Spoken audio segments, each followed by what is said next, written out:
행하게 하려 하심이라. 아멘. 여러분들 그림 좋아하시는지 모르겠습니다. 한 목사는 참 그림을 좋아합니다. 살면서 사실 그림을 그렇게 자주 보게 되지는 않는데요. 그래도 마음속에 누구나 좋아하는 화가 한 명쯤 또는 좋아하는 작품 한두 점쯤은 있으리라고 생각합니다. 학교나 이 교과서에서 본 어떤 훌륭한 명화가 될 수도 있고요. 전시회에서 본 작품일 수도 있겠습니다. 아마 지금 머릿속에 떠오르는 화가들이 있으실지도 모르겠어요. 모나리자를 그린 레오나르도 다빈치도 있고요. 빛과 또 그림자의 대가였던 렘브란트도 있습니다. 그리고 천지창조를 그렸던 미켈란젤로나 입체파의 거장이었던 피카소도 생각이 나실 겁니다. 그런데 그 가운데서도 특히 우리나라 사람들에게 최상위 인지도를 가진 화가가 있습니다. 그 사람은 바로 빈센트 반 고흐라는 화가입니다. 이 반 고흐는요, 어느 나라 사람이냐면 네덜란드 사람입니다. 19세기 말에 활동했던 분인데요. 안타깝게도 이 고흐가 활동했던 당대에는 제대로 그의 작품이 인정을 받지 못합니다. 생전에 자신의 작품이 거의 팔리지도 않았고요. 공식적으로 딱 한 점이 팔렸다고 합니다. 비공식적으로는 얼마나 팔렸는지 모르겠습니다만 아무튼 사람들은 그래서 그를 성공하지 못한 화가로 여겼습니다. 하지만 지금은 아시다시피 전 세계인이 사랑하는 그런 화가로 평가받고 있는데요. 고흐의 작품 세계는 굉장히 강렬합니다. 강렬한 색채의 대비가 있고요. 특히 두꺼운 붓질을 가리켜서 임파스토 기법이라고 하는데요. 거칠지만 굉장히 생동감이 넘치는 이 붓터치가 현대 미술에 많은 영향을 주었습니다. 저도 이번 봄에 예술의 전당에서 전시회가 있어서 다녀왔었는데요. 참 잘 그리더군요. 예, 잘 그리더라고요. 굉장히 기회가 되시면 한번 전시회 가서 꼭 보시길 바랍니다. 자, 그의 많은 작품들 가운데서 특히 유명하고요, 가장 사랑받는 작품을 꼽자면 오늘 제가 여러분들에게 유인물을 나눠드린 작품인데요. 별이 빛나는 밤, 별이 빛나는 밤에라고 하는 작품입니다. 화면을 보시면서 제가 오늘은 여러분들이 갤러리에 왔다 생각을 하시고 저 그림 한 장을 통해서 에베소서 2장을 제가 한번 풀어보도록 하겠습니다. 자, 그림을 자세히 보시면은 먼저 밤하늘에 눈에 들어오실 텐데요. 들어오시죠? 보시면은 요게 뭘까요? 달입니다. 그렇죠? 요게 뭘까요? 그렇죠. 별입니다. 검푸른 하늘 위에 소용돌이를 치듯이 붓터치가 굉장히 인상적입니다. 그 속에서 별과 달은 노란색으로 강렬하게 빛나고 있는데요. 그 아래를 보시면은 작은 마을이 있습니다. 화면이 좀 어두우시면 여러분이 유인물을 보시면 되겠습니다. 작은 마을이 있습니다. 교회도 있는 것 같고요. 근데 집집마다 저녁인데 불이 이렇게 노랗게 들어와 있는 장면입니다. 뭔가 불빛이 서로를 향해서 속삭이듯이 이웃하고 있는 장면인데요. 자, 그리고 왼쪽에는 하늘 끝까지 이렇게 검은 색깔로 솟아오른 나무 하나가 있습니다. 사이프러스 나무라고 하는데요. 우리나라 말로는 측백나무라고 합니다. 어둡게 거칠게 뻗은 이 나무는 죽음을 상징하는 이 나무입니다. 또 죽음과 부활을 상징하기 때문에 유럽에 가시면은 무덤가에 꼭 이렇게 측백나무가 이렇게 서 있습니다. 하늘과 땅을 이어주고 있는 다리처럼 있다는 겁니다. 굉장히 인상적인데요. 무엇보다 눈에 띄는 거는 방금도 말씀드렸지만 붓터치입니다. 차분하지 않고 거칠고 휘몰아칩니다. 그런데 여기에는 고흐의 작가의 내면이 고스란히 반영이 되어 있는 겁니다. 사실 이 그림을 그릴 때 고흐가 어디 있었냐면 정신병원에 있었습니다. 정신병원에서 창밖을 바라보면서 그 풍경 속에서 자신의 어떤 상상의 이미지를 더해서 저 그림이 탄생이 됐는데요. 고흐의 삶에 대한 절망과 깊은 고독과 마음의 병이 그의 영혼을 짓눌렀던 겁니다. 그런데 놀라운 것은 고흐가 그런 어둠 가운데 있으면서도 어둠만을 그리지는 않았다는 겁니다. 화면을 통해서도 확인해 보셨지만 죽음의 기운을 느끼면서도 그는 여전히 별빛과 달빛을 남겼다는 겁니다. 세상 사람들이 보기엔 실패한 인생, 고흐 인생 아닙니까? 무너진 영혼처럼 보였지만 그의 화폭 안에서는 여전히 빛이 어둠을 가르고 있었다는 겁니다. 고흐의 그림 안에는 그렇게 인간 존재에 대한 깊은 어떤 모순이 드러나 있습니다. 어둠과 빛, 절망과 희망이 뒤엉켜 있는 그야말로 인간의 대비되는 모습이 담겨 있기 때문이죠. 사랑하는 우리 성도님들, 우리네 인생도 어쩌면 저 고흐의 작품 별이 빛나는 밤과 같다고 저는 생각합니다. 고흐가 어둠의 한가운데서 별빛을 그려냈듯이 우리의 인생 또한 절망의 어둠 가운데서도 빛을 갈망하는 한 폭의 그림과도 같기 때문입니다. 깊은 어둠이 소용돌이 치면서 우리를 집어삼킬 것 같지만 그 한가운데 여전히 빛이 있었다는 겁니다. 우리의 삶도 때로는 고통과 불안과 또 절망의 밤이 짙게 드리워질 때가 있습니다. 어쩌면 지금 오늘 예배드리러 오신 분들에게도 그런 밤처럼 오늘을 경험하실지 모르겠습니다. 하지만 그럼에도 불구하고 우리 하나님은 그 어둠 가운데서도 저와 여러분의 빛이 되어주시고 등불이 되어주는 줄 믿습니다. 사도 바울이 오늘 본문에서 전하고 싶은 메시지가 바로 그겁니다. 앞서서 에베소서 1장을 여러분들이 한번 리마인드를 하셔야지 되는데요. 한번 떠올려 보시길 바랍니다. 사도 바울은 거기서 마치 자기가 화가가 된 것처럼 하늘에 가득 찬 하나님의 은혜를 그려냈습니다. 소개하면 이런 거죠. 기억을 더듬어 보세요. 그리스도 안에서 하늘에 속한 모든 신령한 복에 대해서 이야기합니다. 그리고 창세 전에 우리를 택하셨던 하나님의 기쁨에 대해서도 노래하고 있고요. 또 그의 예수의 피로 말미암아 속량한 은혜에 대해서 노래하고 있습니다. 찬양합니다. 그러니까 에베소서 1장이라고 하는 그 캠퍼스 위에 밤하늘의 별빛처럼 찬란한 언어들로 가득 채웠다는 겁니다. 하지만 동시에 하나님이 베풀어 주신 그 빛은 우리에게 때로는 너무 높고 멀게만 느껴질 때가 있습니다. 손에 닿을 수 없는 별빛처럼 우리 머리 위에서는 반짝반짝 빛나는데 정작 우리의 삶에서는 여전히 어두운 밤처럼 느껴지기 때문입니다. 그런데 여러분, 아까 고흐의 그림에서 별빛은 밤하늘에서만 머무르지 않았다는 겁니다. 다시 한번 보여주시겠어요? 자, 별빛과 달빛이 이렇게 있지만 아까 마을에서 집집마다 이렇게 노란 불빛이 창문을 통해서 새어 나오고 있다는 겁니다. 어두운 마을 위로 그 빛이 창문마다 작은 빛을 비추어 줬기 때문입니다.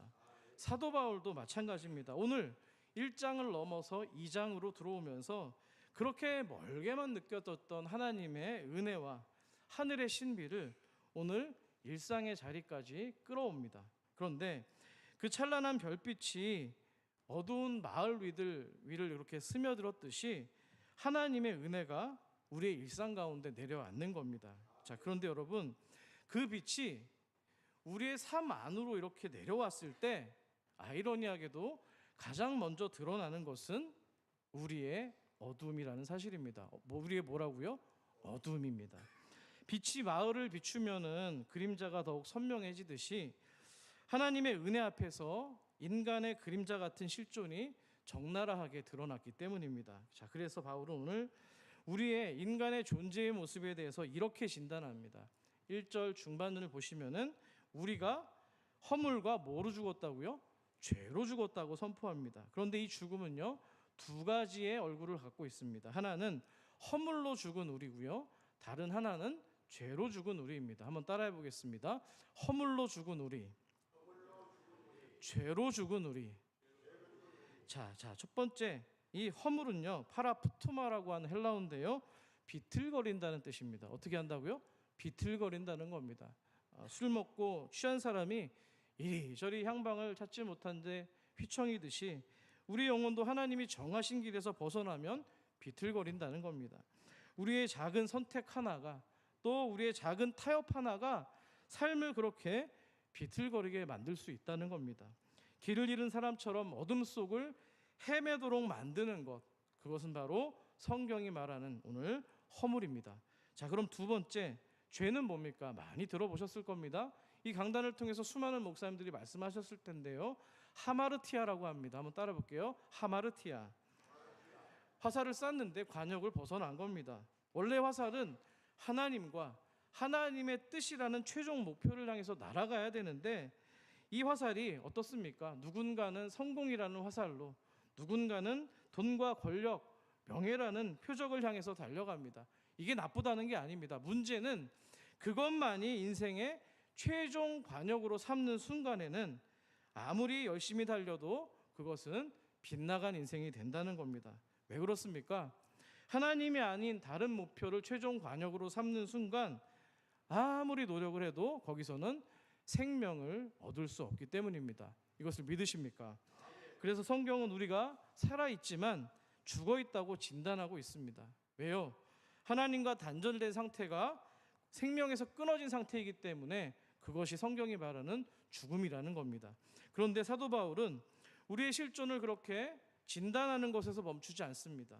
그 허물과 죄 너머에 있는 그 뒤에서 역사하는 배후 세력에 대해서 드러내기 때문인데요. 2절 말씀 여러분 한번 읽어주십시오. 시작.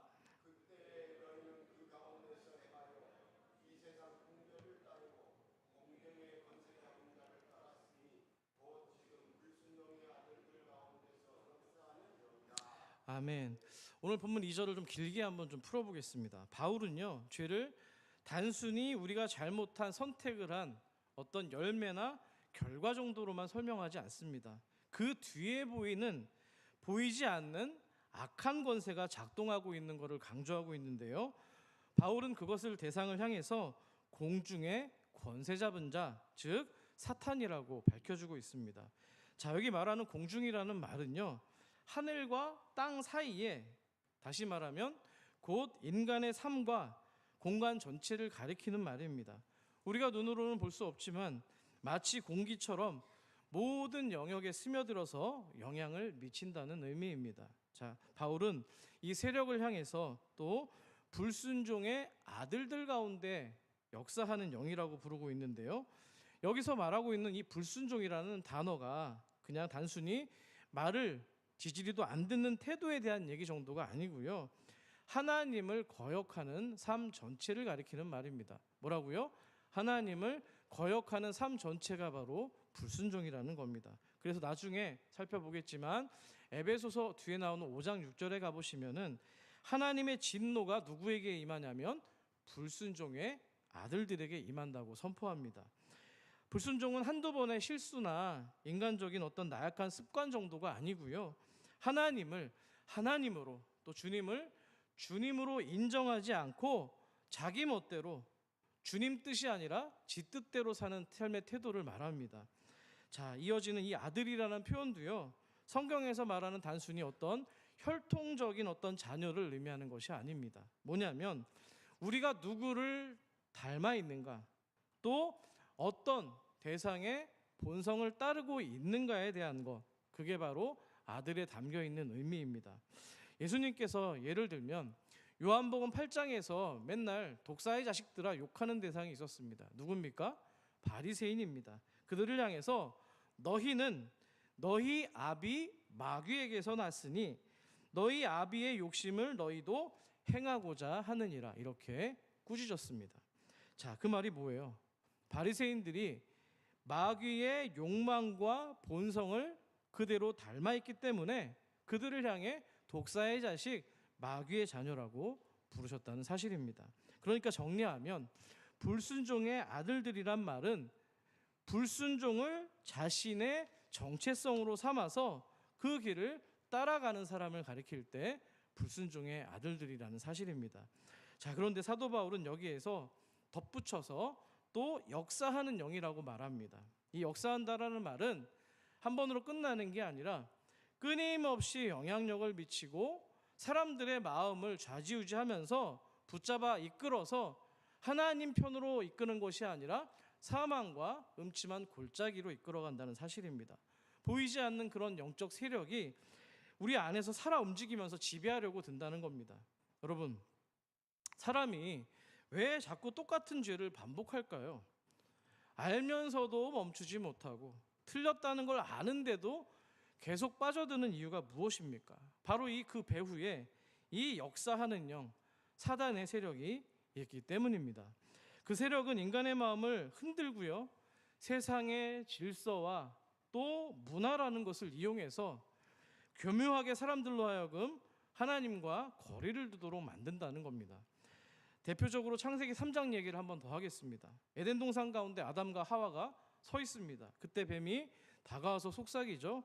얘들아, 하나님이 정말로 동산 나무에 있는 모든 나무의 열매를 먹지 말라고 하는 거야? 하와가 대답하죠. 아니, 동산 나무의 열매는 먹을 수 있는데 동산 중앙에 있는 나무의 열매는 먹지도 어떻게 해요? 만지지도 말라고 하셨어. 뭔가 자신의 또 의견이 더해진 거예요. 그걸 먹으면 어떻게 된다고요? 죽을지도 모른대. 보세요. 먹으면 반드시 죽는다고 하는 하나님의 절대적이고 확실한 명령을 죽을지도 모른다고 하는 인간의 상대적이고 불확실한 추측으로 바꾸었다는 사실입니다. 아담과 하와가 그렇게 하나님 말씀을 있는 그대로 붙잡지 못하고 여지를 남기는 순간에 뱀은 교묘하게 그 틈을 파고듭니다. 그리고 이렇게 속삭입니다. 아니야, 먹어도 결단코 죽지 않아. 오히려 너희들의 눈이 밝아져서 선을 알고 악을 알게 되는 복을 누리게 될 거야. 거짓말로 유혹합니다. 죽는다에서 죽지 않는다라고 하는 반대편에 하나님을 부정하는 위치까지 전락시키고 말았습니다. 이 말은 단순한 거짓말이 아닙니다. 하나님이 없어도 괜찮아. 너희들 아담과 하와 스스로 그냥 하나님이 되면 돼. 너희들이 주인이 되면 되는 거야. 하나님도 하나님 말씀도 부정하고 인간의 마음 가운데 교만을 심어놓는 그야말로 치명적인 유혹이었다는 사실입니다. 그때부터 이 불순종의 영이 인간 안에서 역사하기 시작합니다. 아담과 하와가 말씀보다 자기 욕망의 귀를 기울였을 때 선악과를 먹습니다. 그리고 그 순간 이후부터 인간은 또 후대의 사람들은 하나님을 떠나서 자기가 주인이 되어서 자기 중심의 길을 걸어가기 시작했다는 겁니다. 그런데 그 이후로 그 영은요, 악한 세력의 영은 지금도 다른 모습으로 다른 이름으로 우리 시대 가운데 역사하고 있습니다. 내가 하나님이 되어라. 너가 중심이 되어라. 너의 욕망이 진리야. 너가 주인이라니까 계속해서 속삭이고 있다는 겁니다. 사랑하는 우리 성도 여러분, 우리는 원래 이런 악한 영의 지배 아래 있던 사람입니다. 하나님을 몰라서가 아니라 알아도 알면서도 하나님을 인정하지 않습니다. 마음에 두기를 싫어합니다. 이것이 바로 바울이 말하고 있는 불순종의 아들의 실상이라는 사실입니다. 여러분, 세상은 우리를 결코 가만두지 않습니다.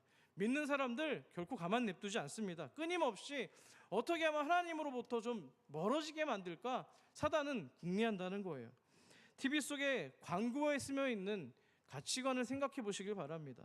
더 많이 가져야지 행복하고, 더 많이 젊고 더 예뻐져야, 뭔가 수술을 해야 가치가 있다라고 이야기를 합니다.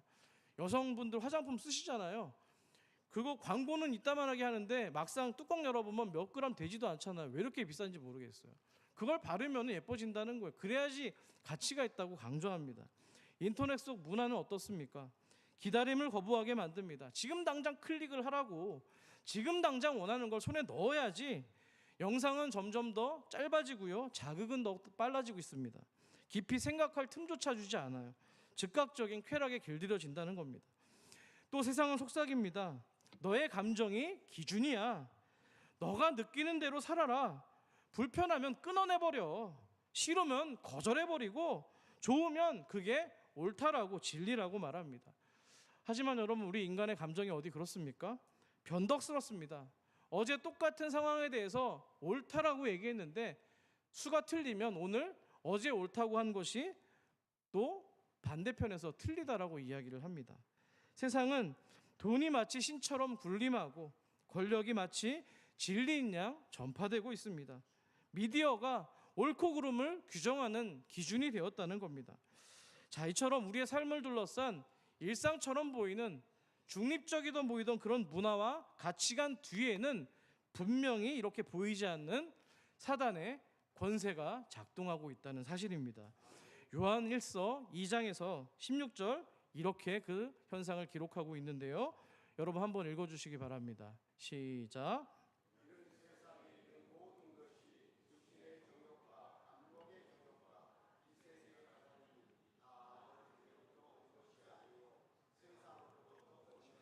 아멘. 육신의 정욕, 안목의 정욕, 이생의 자랑, 저와 여러분이 솔직하게 붙잡고자 달려가는 것들 아닙니까? 그런데 이게 아버지께로부터 온 게 아니라 세상으로부터 왔대요. 공중의 권세 잡은 자로부터 왔다는 겁니다. 성경은요, 우리를 뿌리부터 근본부터 하나님을 떠난 자, 본질상 진노의 자녀라고 말씀하고 있습니다. 오늘 본문에 나와 있는데 한번 확인해 보겠습니다. 3절을 같이 읽겠습니다. 시작.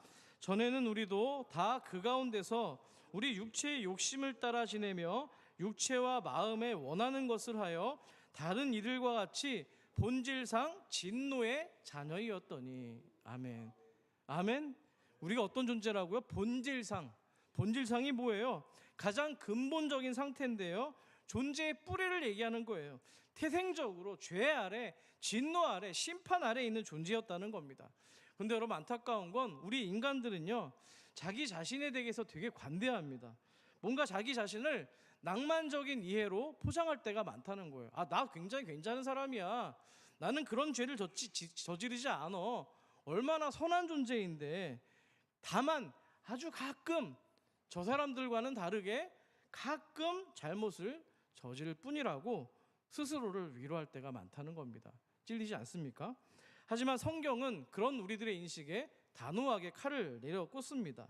우리는 본래 본질적으로 하나님을 떠난 자였고 심판 아래 놓여있는 그런 인생이었다는 겁니다. 소망이 없는 존재였다는 거예요.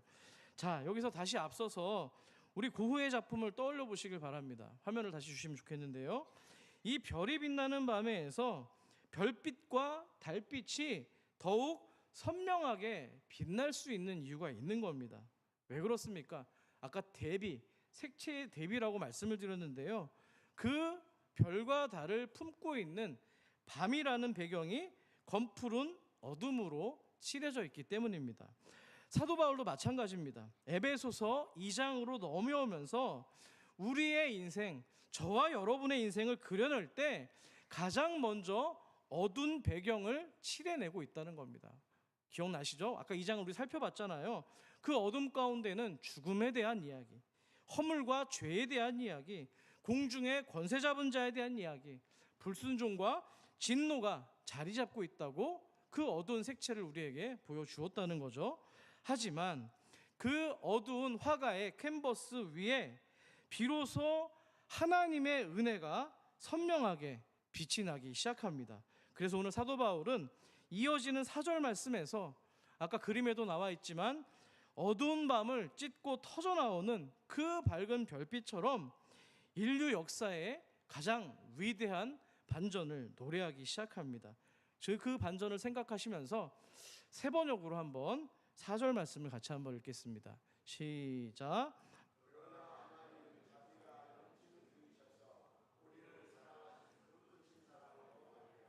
아멘. 우리가 가진 개역개정에는 이게 번역되지 않았어요. 뭐가 빠졌냐면 그러나가 빠졌어요. 되게 중요한 겁니다. 반전이잖아요.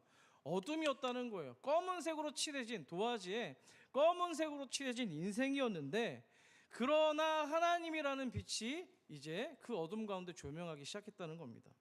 4절이 어떻게 시작해요? 그러나 하나님입니다. 이 두 단어는요, 우리의 과거를, 어두운 과거를 끊어내고 새로운 현재와 미래를 열어가는 하나님의 빛된 시작점이라는 사실입니다. 허물과 죄로 죽었던 우리입니다.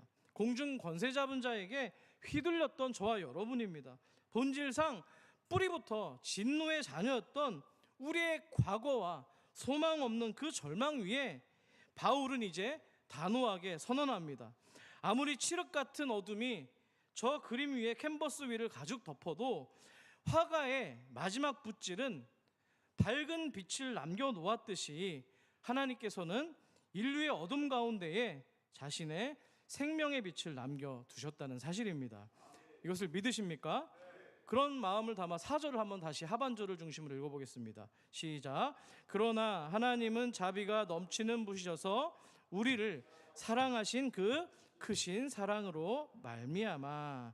아멘. 여러분, 이 말씀이 굉장히 반전인데요, 여기서 중요한 건 저와 여러분이 가지고 있는 처지가 아니라는 겁니다.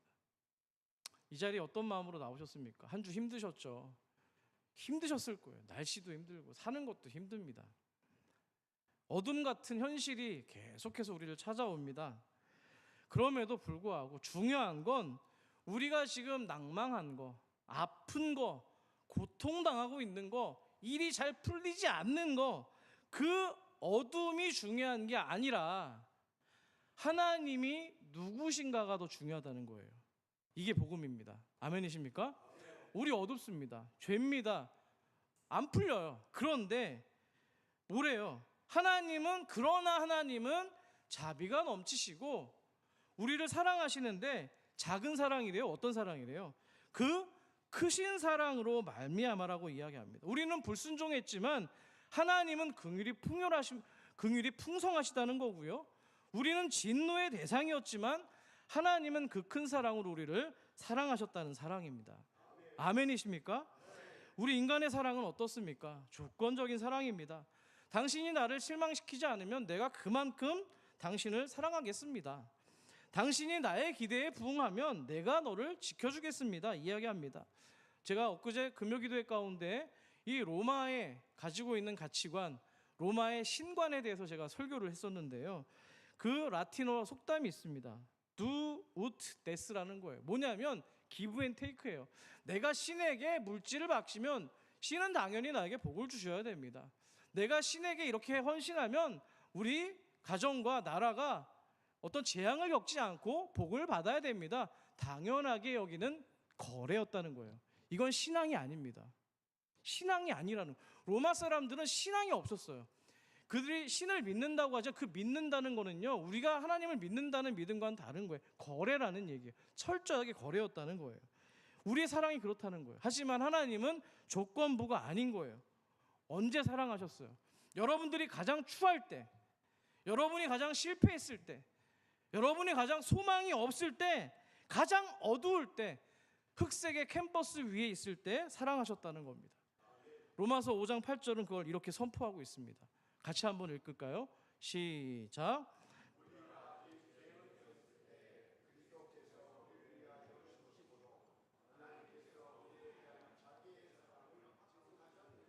할렐루야. 아멘이십니까? 우리가 아직 죄인 되었을 때, 우리가 아직 캄캄했을 때, 우리가 소망이 없어서 실패로 넘어져 있을 때, 울고 있을 때, 아플 때, 고난당할 때, 그때 가장 추할 때 뭐라고요? 우리를 위해 죽으심으로 하나님께서 저와 여러분에 대한 당신의 사랑을 땅 확증하셨다고 기록합니다. 이것이 복음인 줄 믿습니다. 오늘 본문도 같은 5절에서 같은 얘기를 하고 있는 거예요. 허물로 죽은 우리를, 어둠 가운데 있던 우리를 어떻게 해요? 그리스도와 함께 살리셨다고 말씀하기 때문입니다. 여러분, 죽은 우리를 살리신 겁니다. 심장이 멎은 사람에게 인공호흡을 불어넣듯이 마른 뼈 같던 무덤 같은 인생 가운데 하나님의 생명의 호흡을 아낌없이 불어넣어 주셨다는 거예요. 자, 오늘 본문에서 가장 중요한 단어는 바로 여기 함께라는 단어입니다. 함께, 그리스도와 함께 살리셨고, 또 뭐예요? 오늘 살리신 것에서 멈추지 않습니다. 뭐예요? 6절을 같이 한번 읽어볼게요. 시작.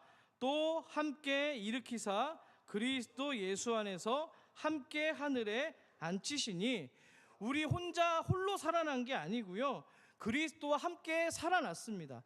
그러니까 주님의 부활이 저와 여러분의 부활이라는 사실이에요. 아멘이십니까? 자, 우리는 땅의 욕망에 붙들려 사는 존재였습니다. 하지만 하나님은 우리를 땅의 무덤에서 건져내신 것뿐만 아니라 그리스도와 함께 6절에 나와 있는 것처럼 함께 일으켜 세워주셨고요, 함께 하늘에 앉히셨다는 거예요. 아멘이십니까? 하늘에 앉혔다라는 얘기는 뭐냐면 예수님의 왕적인 권세와 영광에 동참하는 자격을 갖춘 자녀가 되었다는 사실입니다. 이것을 믿으시면 아멘 합시다. 그런데 여러분, 오늘 6절에서 함께 일으키고, 그리스도와 함께 일으키고 그리스도와 함께 하늘에 앉는 거, 좌우 사이에 중심에 뭐가 있다는 거예요? 그리스도 예수 안에서가 있는 거예요. 6절을 다시 보세요. 또 함께 일으키사 그리스도 예수 안에서 함께 하늘에 앉히시니. 여러분, 그리스도 예수 안에 있을 때 이 두 가지가 가능하다는 사실입니다. 여러분, 그런데 세상은 우리를 점점 더 아래로, 무덤 같은 지옥으로 이끌어내려고 노력합니다. 어떻게 해요? 돈이 전부라고 속삭이면서 돈이 없으면 무가치한 존재로 만들어버립니다. 성과와 경쟁을 앞세워서 남보다 못하면 실패자야 라는 낙인을 찍습니다. 욕망을 자극해서 더 깊은 중독과 허무 속으로 우리가 허우적거리도록 만듭니다.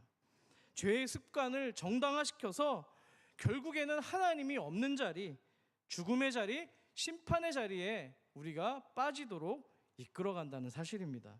자, 오늘 본문 2절은 이것을 가리켜서 세상의 풍조를 따라가는 삶이라고 밝혀주고 있습니다. 겉보기에는 화려하고 매력적으로 보이지만 결국 하나님께로부터 우리를 멀어지게 만들고 더 낮은 구렁텅이로 끌어내리는 것이라는 겁니다. 하지만 세상이 그렇게 저와 여러분을 아래로 끌어내리려고 할 때에 하나님은 반대로 우리를 위로, 더 위로, 함께 하늘에 앉는 위치까지 우리를 격상시킨다는 사실입니다. 그 중심에 아까 뭐가 있다고요? 바로 그리스도 예수 안에 있는 은혜인 줄 믿습니다. 여러분, 그렇다면 하나님께서 질문합니다. 왜 우리를 이렇게 그리스도와 함께 살리시고 함께 일으켜 세우시고 함께 하늘에 앉히도록 하셨을까요? 궁금하십니까? 7절에서 그 이유를 밝혀주고 있습니다. 여러분 한번 7절을 읽어주십시오. 시작.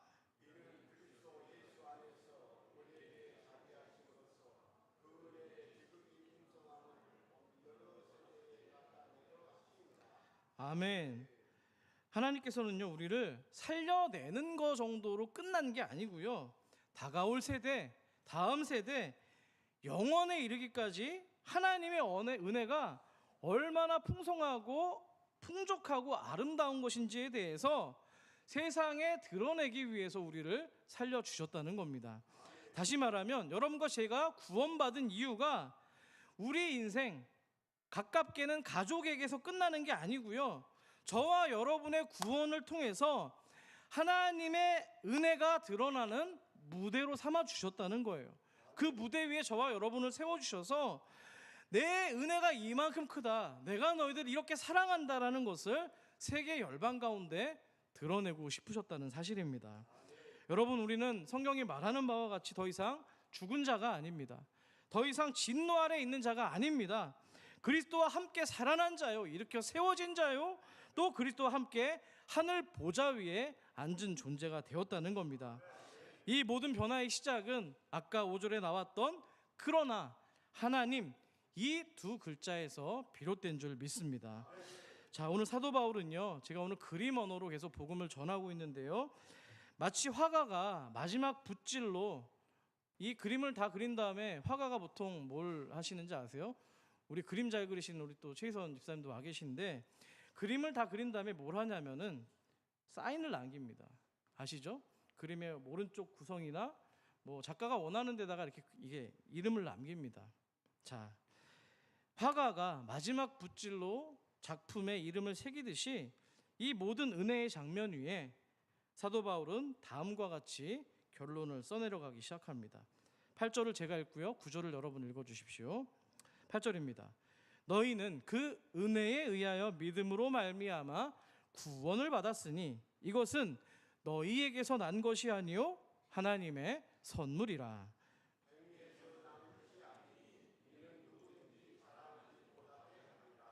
아멘. 아멘. 우리가 받은 구원은요, 은혜인 거예요. 우리가 뭘 잘했기 때문이 아니라, 착한 일을 해서가 아니라, 도덕적으로 뭔가 남들보다 뛰어난 윤리의식을 가져서가 아니고요, 전적으로 하나님의 선물이라는 거예요. 너에게서 난 것이 아니라고 단호하게 부정하고 있다는 겁니다.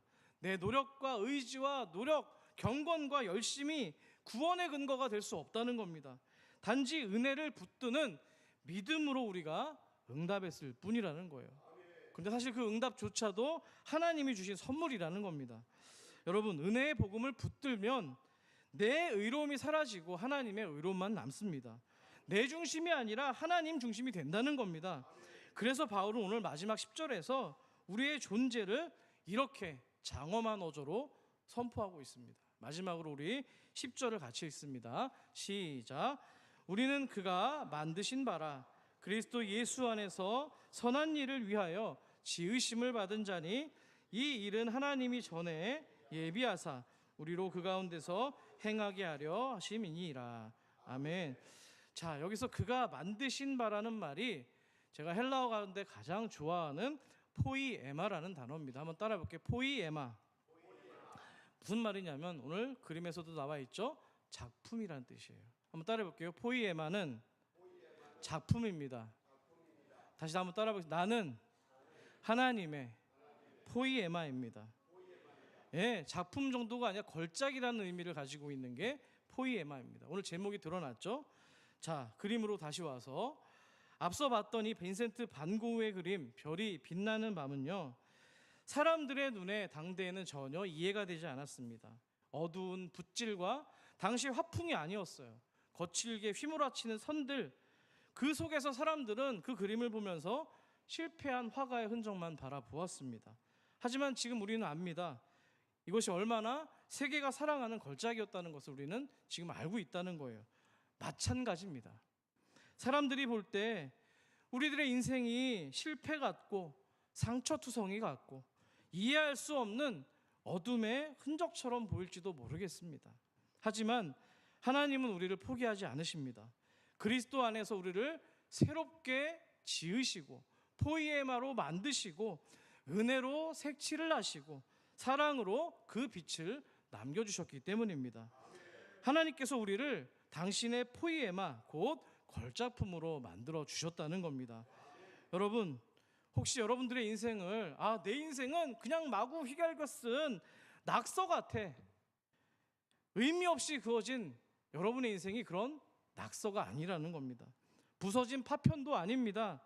눈물과 상처와 실패의 자국조차도 우리의 화가가 되신 하나님의 손에 붙들리기만 하면 그분께서 은혜의 붓질을 이렇게 해셔서 작품이 된다는 사실입니다. 아멘이시죠? 한 목사는 어쩜 이렇게 멋있는 말을 잘 만들어내는지 모르겠어요. 은혜의 붓질로 저와 여러분을 그려내신 거예요.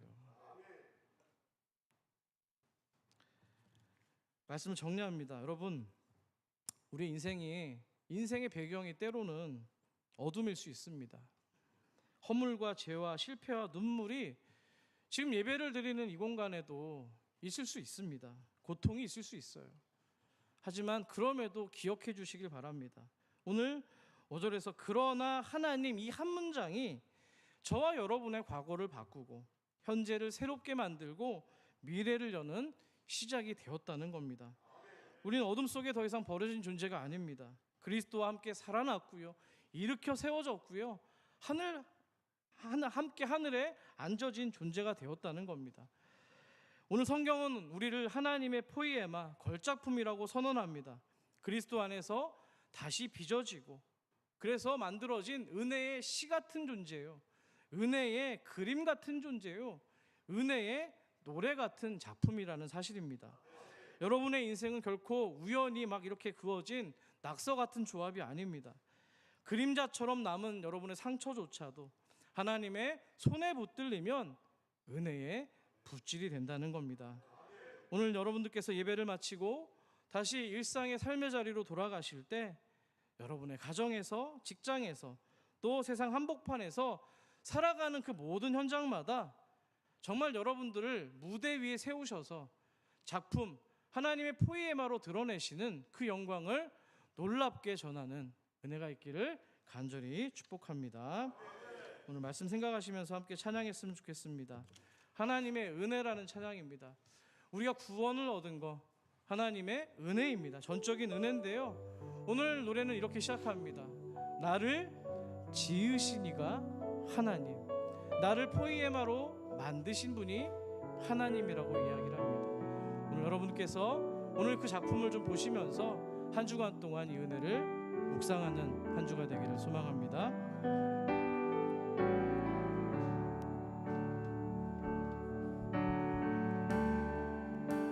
나를 지으신